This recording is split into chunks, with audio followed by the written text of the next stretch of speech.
The Orioles' Jackson Holliday made his first big step in his path to the show as a 19-year-old was promoted to High A Aberdeen. Now the promotion came after Holliday slashed .392, .523, and .667 while also collecting 9 extra base hits. But the most impressive part of Holliday's time in Low A was his plate discipline. He was able to walk 14 times while only striking out 12. Now overall, Holliday hit .323 with a 1,000 OPS during 25 games in Low A Delmarva between last year and early this year. Now the Pirates finally came to a contract extension with outfielder Bryan Reynolds. Reynolds and Pittsburgh have agreed to an 8-year, $106.75 million deal. Now this contract is also the richest in the Pirates' 130-year-old history. The contract has a club option for 2031, and if exercised, it could make the deal worth $124,750,000. Now per year, Bryan Reynolds will be making $6.75 million this year in 2023, $10 million in 24, $12 million in 25, $14 million in 26, $15 million in 27 through 30, and $20 million if the club opts to pick his option up for the 2031 season. Now, despite the industry saying that this is a bit of an underpay, as they think he could have gotten more if he held out until he hit free agency in the next 2 years, I think $106 million is a bit of an overpay. I think the 8 years are nice, and I like the club option, don't get me wrong, but I don't think Reynolds is a $100 million player. Now think about it this way. Andrew McCutchen, a face of the franchise for over a decade, only got $51 million from the Pirates in 2011, and he ended in the top 5 in MVP voting during his first 4 years of a 6-year deal. And by the way, he won the award in 2013. So y'all gotta be crazy if you think Reynolds is gonna consistently put up Andrew McCutchen MVP type numbers for the next 8 years. I mean, I'm not saying, this was a stupid deal. I'm just saying he's not worth $100 million. And I know that is what he was probably demanding and what the Pirates had to pay him if they wanted him to remain in Pittsburgh. But realistically, I think they were more comfortable giving him like $80 million versus $100 million.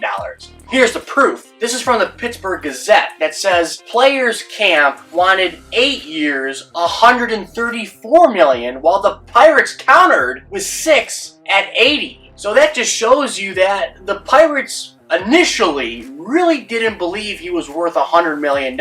Certainly not 134 with what Reynolds came into negotiations with. It went from 134 to 80 and then back up to 100. So I guess a nice middle ground there. But like I said, I think he's really worth 80, and obviously the Pirates believe that as well deep down in their heart. Now the Dodgers are in need of a shortstop desperately, and MLB insider Jim Bowden of The Athletic thinks he has the right fit. That right fit would be struggling Tigers shortstop Javier Baez. Now yes, this seems crazy, and if this actually went down, Dodger fans would be enraged.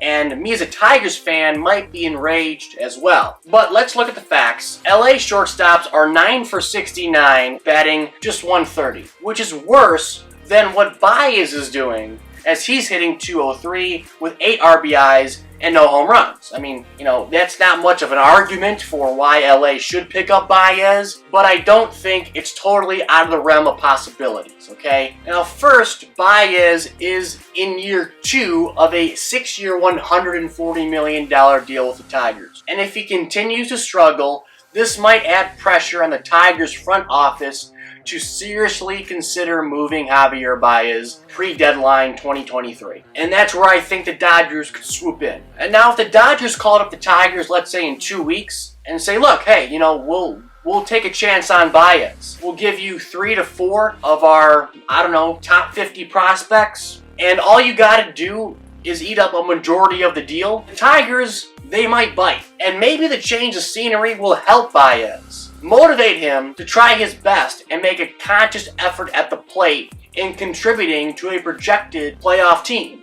And now the only risk the Dodgers would be making if they picked up Baez is that if he does do well, that means following the end of this season, regardless of how the Dodgers do, he could opt out of the contract. They could lose him. Now, I think the Dodgers have a better chance than the Tigers do of retaining Baez if he does opt out after 2023.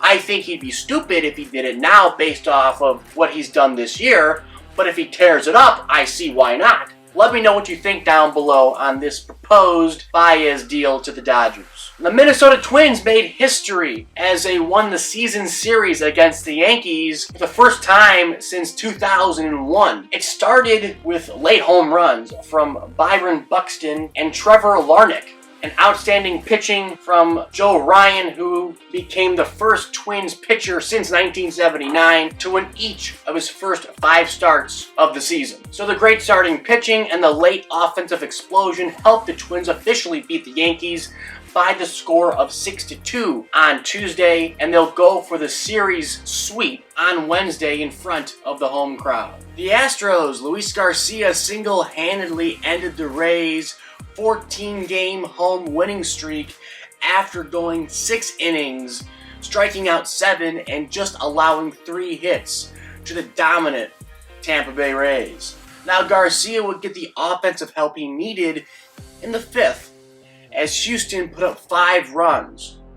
They would win by the final of 5-0, shutting out the Rays at home. The Mets, Justin Verlander is only a few steps away from making his debut with the Mets, as he is expected to make a rehab start on Friday before hopefully making his debut back in Detroit, where it all started, on probably Wednesday against the Tigers. Verlander said, quote, "I'm really close.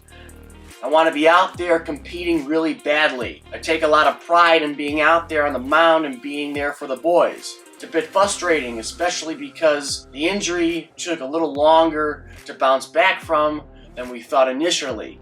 So obviously, good news for the Mets. The Mets fans are anxious to see what JV can do in the blue and orange, a different blue and orange aside from the Astros and the Tigers, who also wear blue and orange. Not only is Verlander expected to make his debut next week, so too is Max Scherzer, who is still serving that 10-game suspension handed down by the league for using sticky stuff, allegedly. Getting Verlander and Scherzer back will be a big boost for the Mets starting rotation, which they need desperately. I believe they lost their last 3 games, so hopefully they can turn things around here just in time for JV and Max Scherzer to reunite for the first time since, 2013, I think? That's all I got. Don't forget to like, comment, and subscribe on the road to 1,500. And as always, I will catch you guys later.